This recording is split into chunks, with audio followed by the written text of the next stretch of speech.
Hey universe.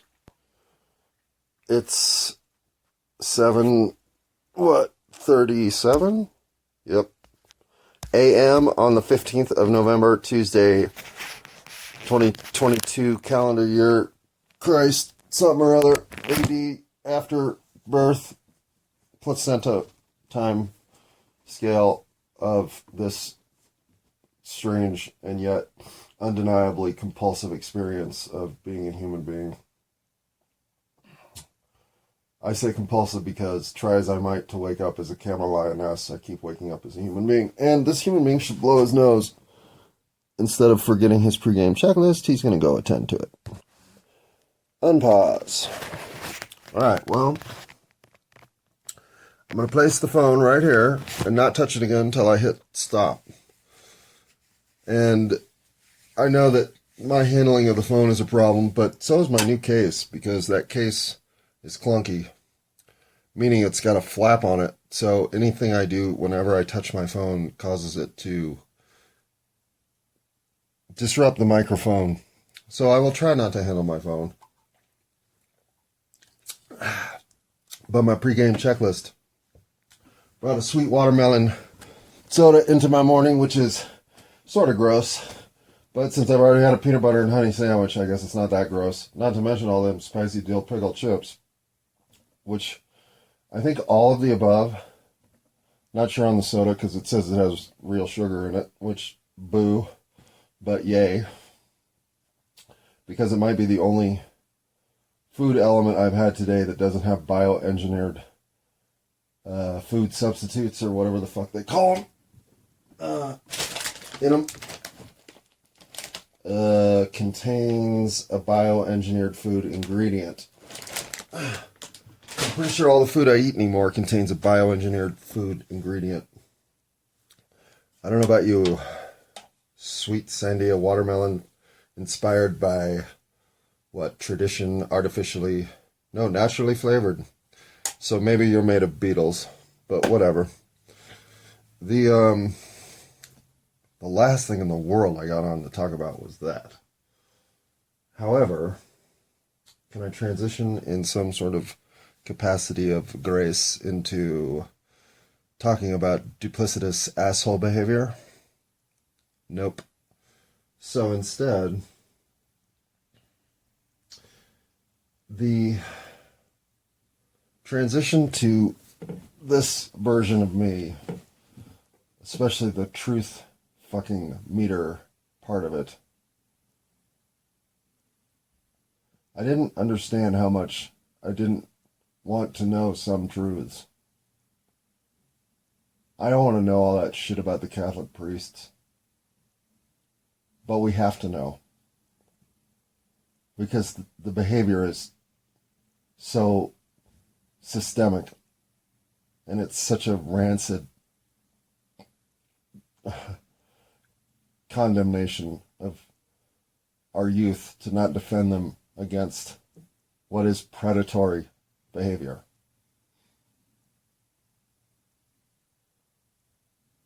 And yet, the soiling of the community fabric that comes with airing all that shit out.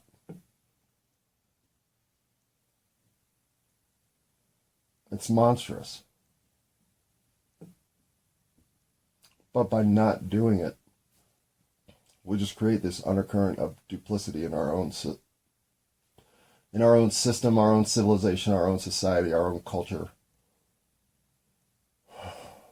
And it's a framework that we get comfortable with. Think about the political structure and the duplicitous nature of all the pomp and circumstance it is to get elected in this country. Of which the true levers of power, the ones who are actually determining who has the checkbox on NBC Nightly News the second Tuesday of November, well, there's no pomp or circumstance. There's calculation. There's set. There's game. There's match. But the score is already determined.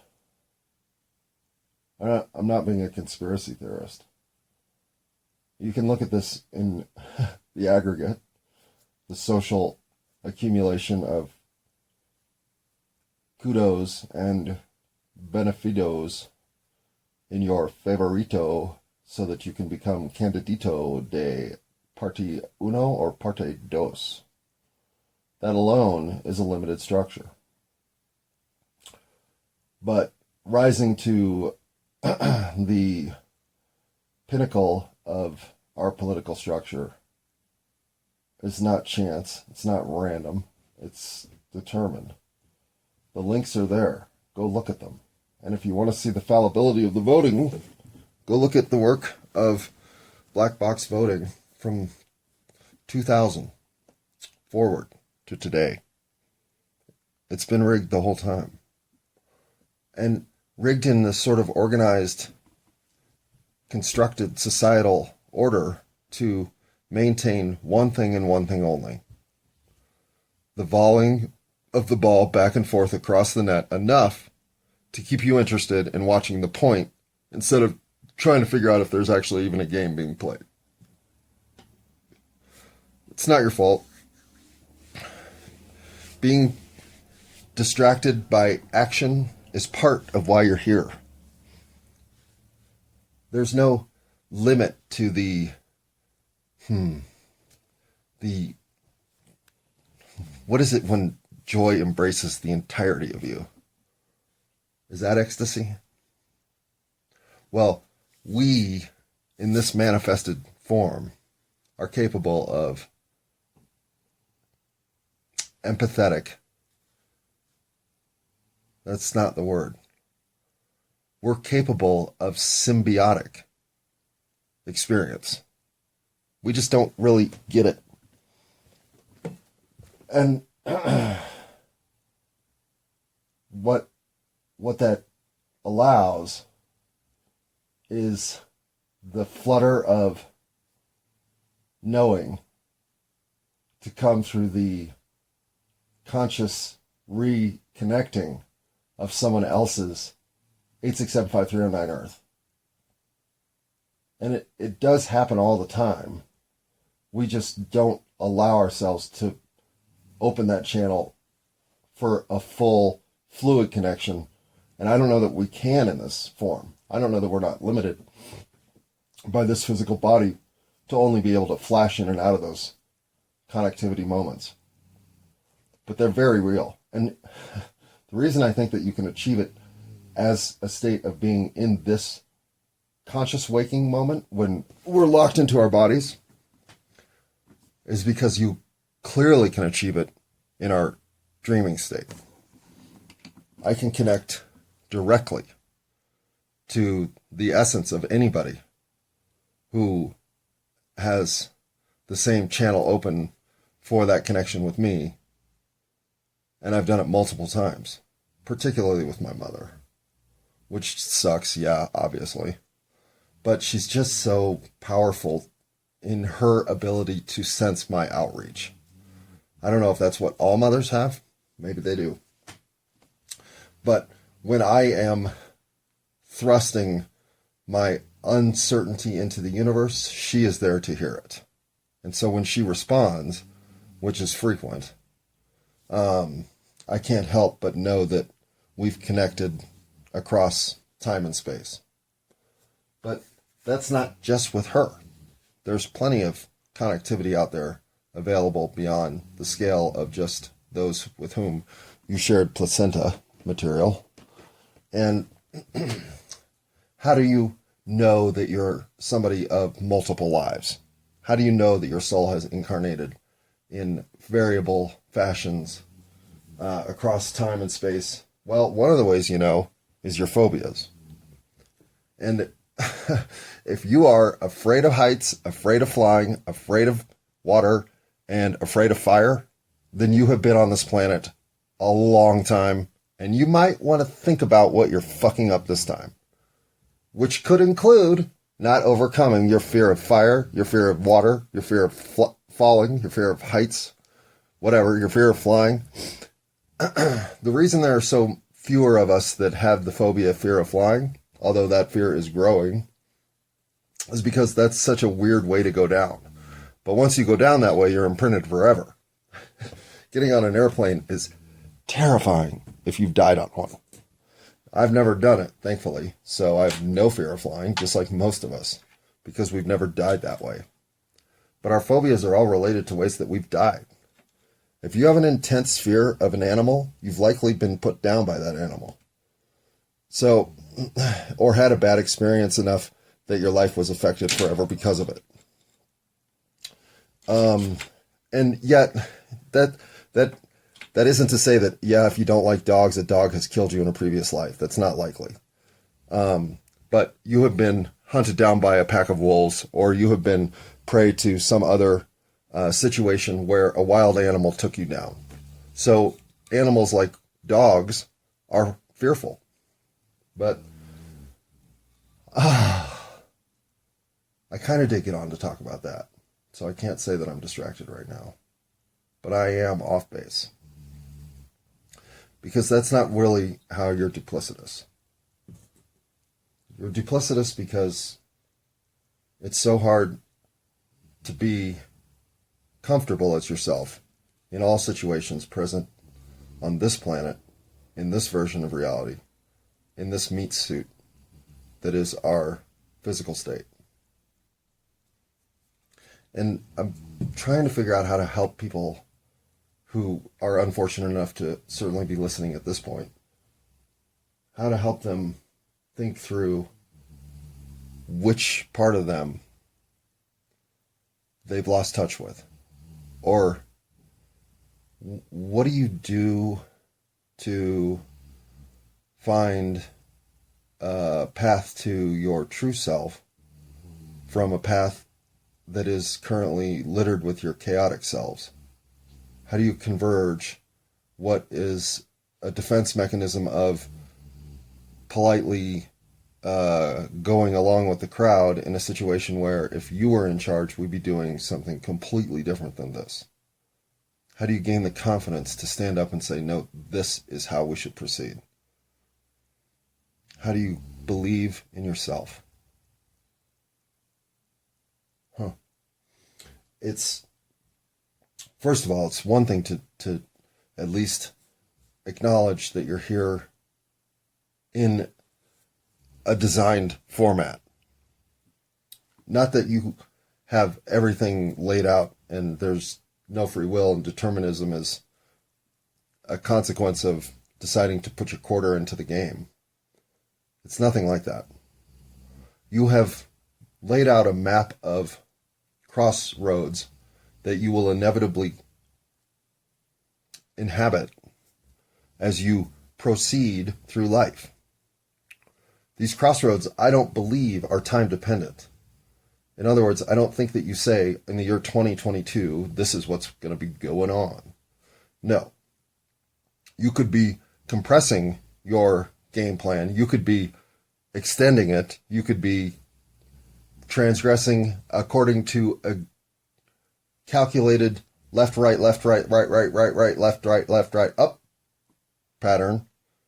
I don't know. But whatever it is, you're affecting it by your experience in this timeline right now as you live. And not only are you affecting this timeline, you're affecting the versions of yourself that exist in simultaneous soul manifestation opportunities, which can go back, way back.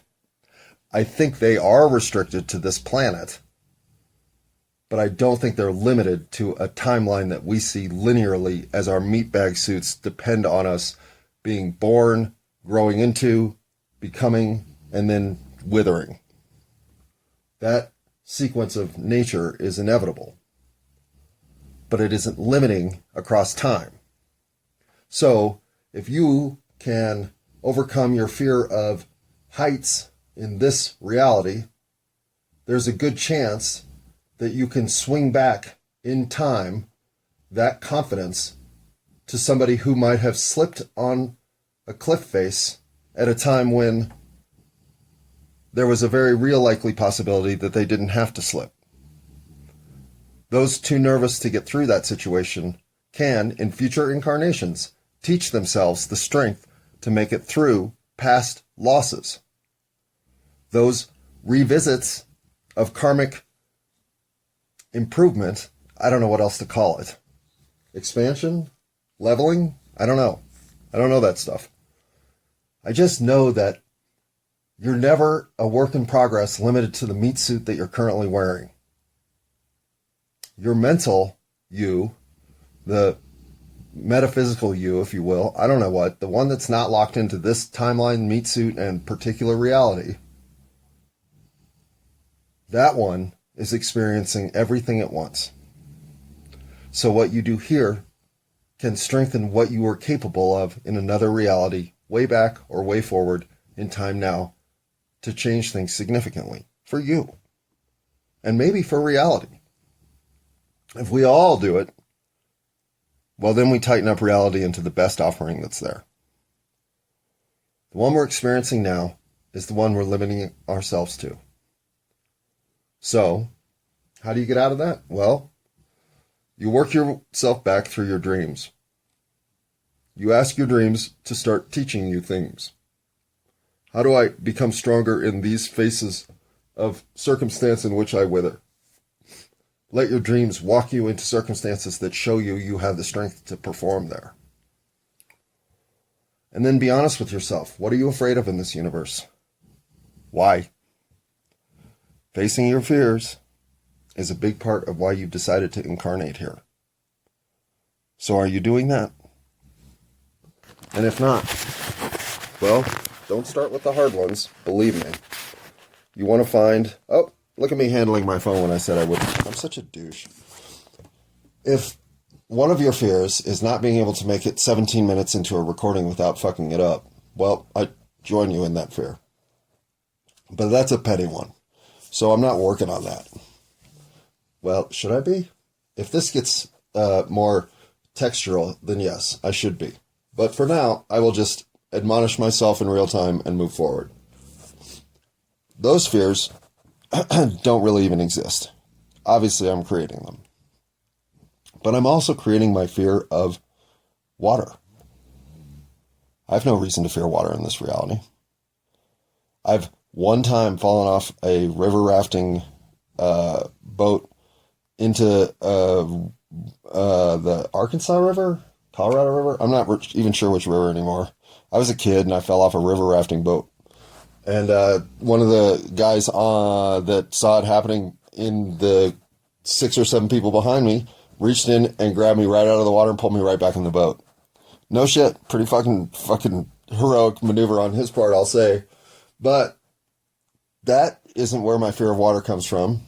And I watched Jaws out the back window of a 1970-something Volkswagen bus when I was 6. And that was a scary fucking movie to a 6-year-old. But that's not where my fear of water comes from, or my fear of sharks. Those are life fears. And there's so many ways for you to drown. Of course, we all have some level of fear of water. Except maybe those fish people that incarnate here. But other than those queer? Have